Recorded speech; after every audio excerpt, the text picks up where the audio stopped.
আসসালামু আলাইকুম। কথায় আছে বাড়ির কাছের লোক হজ পায় না। আমাদের অবস্থাও ঠিক তেমনই। আমাদের মাঠে মধুর কারখানা, কিন্তু আমরা এখন পর্যন্ত জানি না। দুপুরবেলা রাহাত ভাই ফোন দিয়ে বলছে, ভাই মাঠে আসেন, মধু নেব। গিয়ে দেখি বাপ রে বাপ, এ দেখি বিরাট কাণ্ড। প্রতি বছরের মতো এবছরও আমাদের মাঠে অনেক মৌমাছি নিয়ে আসছে। এর পেছনে একটাই কারণ হলো আমাদের মাঠে প্রচুর পরিমাণে সরিষা ফুল হয়। আমরা গিয়ে দেখি চাক থেকে মধু সংগ্রহের প্রক্রিয়া শুরু হয়েছে। চলুন সম্পূর্ণ মধু সংগ্রহের প্রক্রিয়া আপনাদেরকে দেখাই।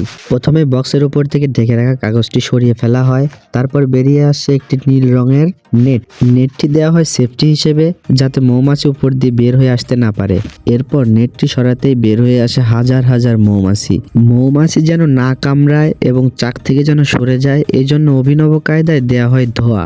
ধোঁয়া দেওয়ার পর মৌমাছি সরে গেলে চাকটি হাতে নিয়ে হালকা ঝাঁকা দিতে হয়, যেন বাকি মৌমাছিগুলোও সরে যায়। এরপর চাক থেকে মধু সংগ্রহের জন্য নিয়ে আসা হয় মেশিনের কাছে। চাকে মধু পরিপূর্ণ হয়ে গেলে মৌমাছি উপরে এক ধরনের আবরণ তৈরি করে দেয়, সেগুলো কেটে ফেলা হয়। মৌমাছির বাসা এবং মধু সংগ্রহের পুরো প্রসেসটাই হয় একটি কাঠের তৈরি ফ্রেমের ভেতরে। এবার চাকসহ ফ্রেমটি একটি গোলাকার ড্রামের মতো দেখতে মেশিনের মধ্যে দিয়ে দেওয়া হয়। এবার মেশিনটি হাতলের সাহায্যে হাত দিয়ে ঘোরানো হয়। এপাশ ওপাশ করে ঘোরানোর ফলে চাক থেকে মধু আলাদা হয়ে যায় এবং নিচে গিয়ে জমা হয়।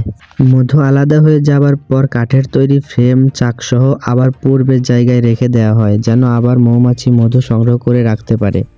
এরপর শুরু হয় মেশিনের নিচে জমে থাকা মধুগুলো সংগ্রহের পালা। মেশিনের নিচে ছোট্ট একটি নল থাকে এবং নলের মাথায় ছিপি লাগানো থাকে। এরপর নলের নিচে একটি পাত্র দিয়ে তার উপরে একটি ছাকনা দেওয়া হয়, যেন মধুতে থাকা ময়লা এবং এক্সট্রা মোম যেন মধুর ভেতরে প্রবেশ করতে না পারে। এরপর নলের মাথায় থাকা ছিপিটি খুলে দেওয়া হয় এবং বেরিয়ে আসতে শুরু করে প্রাকৃতিক পিওর শতভাগ খাঁটি সরিষা ফুলের মধু। সবচেয়ে ইন্টারেস্টিং বিষয় হলো এই পুরো প্রক্রিয়াটি সম্পূর্ণ হয় সবার চোখের সামনেই।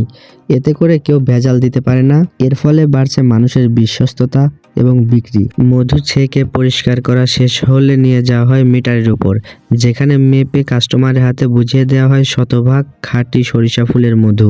আর এভাবেই মধু তৈরির প্রথম থেকে শেষ পর্যন্ত যে প্রক্রিয়াটি সেটি সম্পূর্ণ হয়। ভিডিওটি যদি ভালো লাগে তাহলে সাপোর্ট করবেন। পরবর্তী ভিডিওর জন্য অপেক্ষা করুন। ভালো থাকবেন, সুস্থ থাকবেন। ধন্যবাদ।